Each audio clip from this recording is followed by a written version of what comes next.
What's up, everybody, and welcome to another episode. Hit the like button, subscribe to my channel, and share the video. Hit the join button and become a member. Why? Will members get exclusive content? Hit the bell icon on my channel so that you will receive a notification every time that I drop a video, and you can go and watch the video, like the video, leave a comment if you support me and if you support my channel, which I hope you do. And thank everyone for your support. I don't really like the lighting that I'm getting right here. I know some people tune in to my videos just to see this here face. And you're not getting a good look right now. I apologize. Just focus on the content, people. Now, getting into part 2 of the 2 riots that happened in one day there in El Paso. The homie Boxer, Lil Boxer, he was there from A. Trey Hoover. He left a comment to the first video and said, no, it was not the East Coasters that rushed Puppet from F-13. He said that it was him and Little Nut from A. Trey Gangster that rushed Puppet. And the reason that they rushed Puppet was because he had used a battery pack on some dude from Oakland. And so they rushed him, and they didn't know that the F-13s and other Southsiders didn't really like Puppet. They just rushed him trying to kick off a riot. If that's the case, I stand corrected. What is not in dispute, because perhaps even the East Coasters and F-13s were not even beefing at that time. I know us in the South Flows were beefing even at that time. The beef started in 1986 between us two. And this is in 1991. What is not in dispute is that some blacks rushed Puppet from F-13, and this was everything that I'm conveying to you all now is the fallout from them attacking Puppet there on Cayucas. For whatever reason, they attacked him, and whoever attacked him. Now, again, Jrock, the dudes that targeted Jrock, and he was a target during this riot. They targeted him. They sent certain people at him. They thought that they had unalived him. They ran and got away from him. That's how bad they had did him. The blacks were, again, trying to get to his rescue. And so the blacks naturally are irate and enraged at the fact that they did Jrock this way and at the riot itself. Whatever happened on Cayucas, they should have handled that over there, perhaps, is what we are thinking at the time. Why y'all rush us over here and y'all not even that deep? Okay, cool. And then y'all did Jrock like that. All right, cool. It's gonna go back up. Now again, we all agreed to go up at 1:30 a.m. That's because it's 1-3 for the Southsiders, 13. We're young, we're not knowing this at the time, that this is why they want to go up at 1:30. We're just cool with going up at 1:30.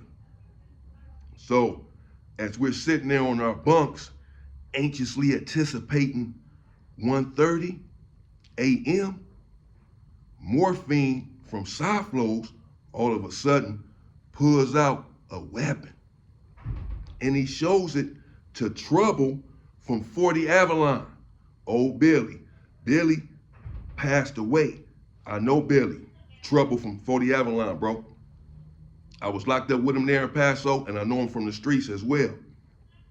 Strong dude, good dudes, was getting money. He was unalived. Side note, he was unalived in the jungles in like 2006, bro. So anyhow, Morphine, he pulled out the weapon and like told Trouble, like, yeah, it's on tonight or it's on at, this morning at 1:30. And, supposedly Trouble got up and went and said something. All I know is the police came and got Morphine and they took him off to jail. They took him off to the hole. he ended up on Cambria. I was on Cambria with him. Cambria is like the shoe program for YA. It's not the hole where you're just gonna go to the hole for 2 or 3 days, a week, maybe max. If you're gonna be there for some months, they're gonna send you to Cambria if you really violate it, because you're gonna be there for some months. I was on Cambria with Dubs. Dubs was on Cambria twice. He got sent to Cambria twice, and Morphine got sent to Cambria. So did Tank over this riot and all of this stuff, man. So they come and they get Morphine and gaffle him up.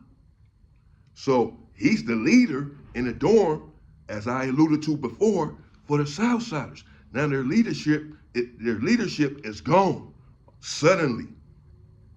And so is at least one of their weapons. What to do now?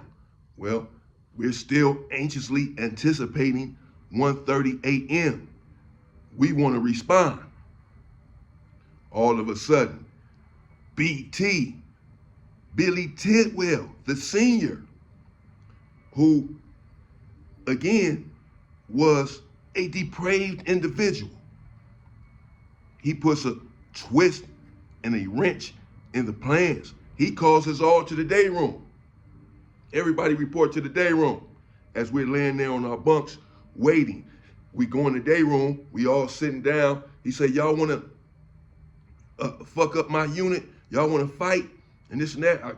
I look out for y'all, I give y'all everything, let y'all get day room and play dominoes and have tournaments and play football. And y'all wanna go out here and fight and hurt each other? No? Okay, fine. Y'all so tough, y'all can go out there to the rec yard and get it in for 15 minutes. Y'all can go out there and fight and get this shit over with. This is what he said. We're all looking at each other, a little bit anxious, perhaps a little nervous, some of us. Is this for real? Is this a setup? Is he gonna have the police outside of the building lined up in stealth, in secrecy? And as soon as we go out there and start pummeling upon each other, the police are gonna rush in and start beating us up and spraying us up with mace. I mean, what is he talking about here? Oh, Billy, we don't really trust you. But he seemed on the up and up and wanted us to resolve the issue and said, y'all take it out there and handle it then. Now, this put a little wrench in the Southsiders' plans, because Dubs and them and Morphine, now departed, had plans on pulling out these weapons and using them upon the blacks. But now they can't even get back to their bunks and get the weapons, because he called us to the day room out of nowhere and telling us to go out there right now and handle it. So they're about to be stuck out there fist to fist, mano y mano, unbeknownst to them. And so we go out there to the yard. Now the rec yard, they're basketball courts, just 2 courts, and some benches that are really up to the front. Other than that, there's plenty of room right there. Unlike, in the chow hall with all of these tables, or in the dorm with all of these bunks, it's room out here on the rec yard. And again, the Southsiders, they're not that deep, and now they're really not that deep because they just lost their leader in Morphine. And we go out there, and Bosco again, from A. Trey Hoover, is a tall dude, even at this time and at this age, a big, tall, dark-skinned dude with an afro. And he knocked out a Southsider. I forget his name, but Dubs said that the Southsider was on the left-eye anyway. In other words, he was a piece of shit. So he said they didn't care, that didn't really count. Now, I don't know why he was there if he was a piece of shit and he was on the left-eye, but he was there. But Dubs said that he was a piece of shit. So the fact that Bosco knocked him out wasn't a big deal. Now, the Southsiders, they was out there fighting for theirs, even though they wasn't that deep. And they also dropped a black. Dubs said that the black got knocked out. I don't even remember who the black was, but a black did get dropped. I don't remember him getting knocked out or what have you. Dubs said that he got knocked out, though, the other black. Okay, but the Southsider for sure got knocked out by Bosco, and perhaps a black got knocked out as well. And we were going at each other for some time. Not quite sure that it was 15 minutes, but we were going at each other. And finally, it was over. They stopped it, told us to stop. And we all stopped. And then, being still children, essentially, well, young men, 16 to 17 years old, we went to the day room. Billy Tidwell put us in the day room and told us to talk it out now that we got that out the way and resolve this issue. And that's what we did. We talked it out, and it was pretty much over with, bro. But Cayucas had never got off. They had never responded against the blacks that it did what they did. Dubs and them was not happy about that. Morphine and them was not happy about that. We all ended up in Cambria for really different reasons, but Morphine and Tank and them, I believe, went over there for the riot. Perhaps Dubs went over there the first time for that riot as well. I went for a different reason later on, but I was there with all of them. And we really did resolve it, and that was the end of it. But it did go up. But Cayucas never did go up. And they were not happy about that at all. And that's what happened. Now, they also said that, but I don't even want to get into it. They said some other stuff. That Jrock supposedly had went to court and all this and pointed the dudes out. I wasn't there in court. I wasn't on that case, and I never saw any paperwork. But again, they targeted him because they believed from the beginning that he was talking. But so when they went up with Puppet and attacked him and pummeled him over there on Cayucas, that gave them a reason to go up over there on the Pomo and to target Jrock. And that's how it happened. So goes the jailhouse, so goes CYA, so goes prison. Nothing but violence and politics. Stay free, people. That's what I'm saying. Stay free. It's not worth it. Stay free, people. It's not worth it. Let me say it again. Stay free. It's not my truth. It's what? It's the truth. Stay free, people, for real. Be back soon. Stay free, people.